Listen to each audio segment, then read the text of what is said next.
What's up guys, Teddy Striker here, and in this video, I'm going to be breaking down this weekend's main event between Josh Emmett and Ilia Topuria.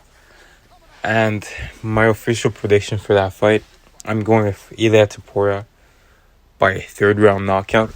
And the reason I'm picking Ilia is because he is a very, very exciting fighter, first of all, but the reason he's so exciting is because of the way he fights. And he fights like a bit like wild at times, but he's always looking for a finish. He's a finisher. But that can also be bad for him because he's been clipped quite a few times in his fights. He was almost knocked out by that head kick from Jay Herbert. But outside of that, he hasn't had too much trouble in the UFC. But like I said, he is there to be hit. He is hittable. But I don't think Josh Emmett is like crazy accurate that he's going to be able to find the shots, put him to sleep. Because Josh Emmett, he's got a lot of power, but he's got a lot of decision wins. That means he hits people, but he's not putting them to sleep because he's not hitting them clean. And he can still hurt Ilia Topuria bad and drop him and potentially go for a guillotine or some ground and pound. But I feel like Ilia has a great ground game as well. He's very, very well-rounded in that sense. He's like a boxer and jiu-jitsu type of fighter. And he's, like I said, very explosive and got a lot of power too. And he might not hit as hard as Josh Emmett, but his boxing is better than Josh Emmett in terms of just the fundamentals, keeping his head moving side to side, keeping the hands up. He still swings wide and kind of overthrows, which can make his shot seems predictable, but he's got that age and athleticism on his side, in my opinion. Even though Josh Emmett is a crazy athlete, he's 39 years old, and in his last fight, it looked like the speed difference was really, really evident in that fight. Yair was so much faster than Josh Emmett, and it was not even close. And I think Ilia can do something similar, not just with kicks, but with his hands. Well, he can't do the same thing Yair did with kicks, but he can do something similar, but with his hands, with the hand speed, and that's gonna translate to power. And also, one thing that goes as you get older is your durability. And Josh Emmett, he hasn't been finished that many times. I think he's been finished twice, and both might have been by knockout. There's one knockout, and then there's also the submission from Yair. And then there could have been another finish outside of that. But, yeah, Josh Emmett is definitely not going to be as durable as he once was. And the difference is Ilia might be getting hit, and he might get dropped, but he'll pop back up. Because he still hasn't taken too much damage in his career. He's still quite fresh. While Josh Emmett, he's been around.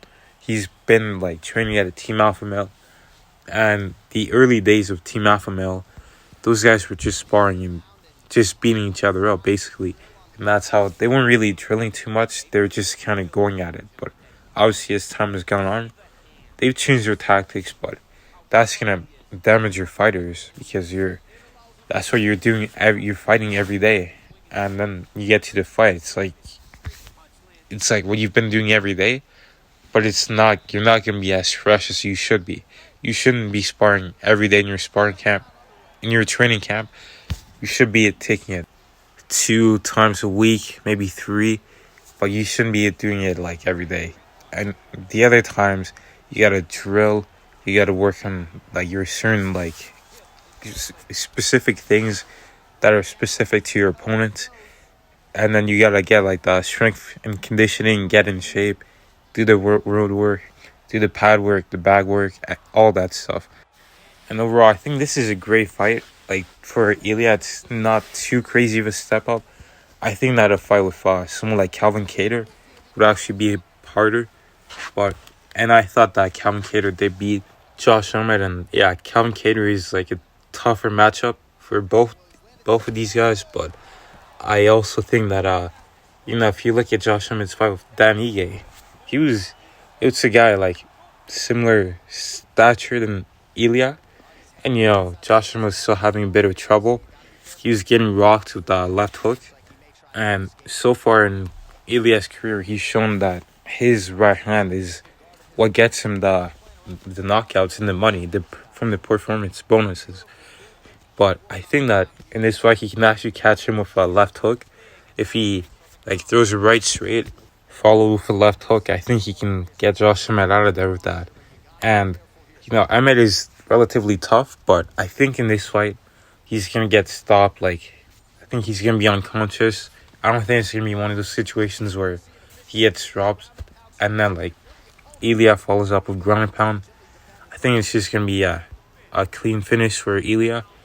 But after this fight, I think that he called out Brian Ortega a while ago, and I think that the UFC is looking to make that fight with Brian Ortega and Callum Cater.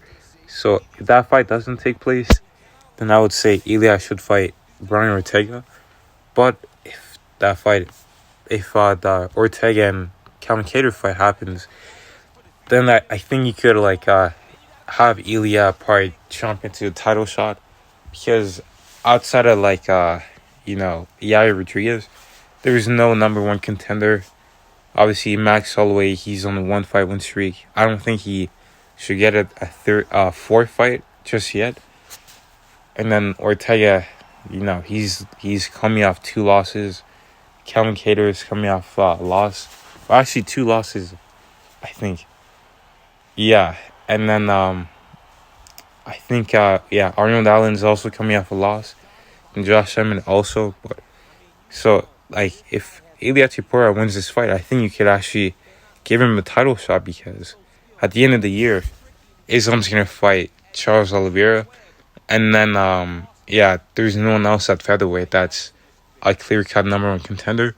So I think Ilia Topuria gets this done by 3rd-round knockout, and then towards the end of the year, maybe November or December, he comes back and fights Alexander Volkanovski for the featherweight title, and that's going to be a great fight. But yeah, for this fight, I'm officially going for Ilia Topuria. I think he's going to have this fight in the bag. He's coming with a lot of confidence, but of course, Josh Emmett is tough and dangerous, but I think Ilia's got this.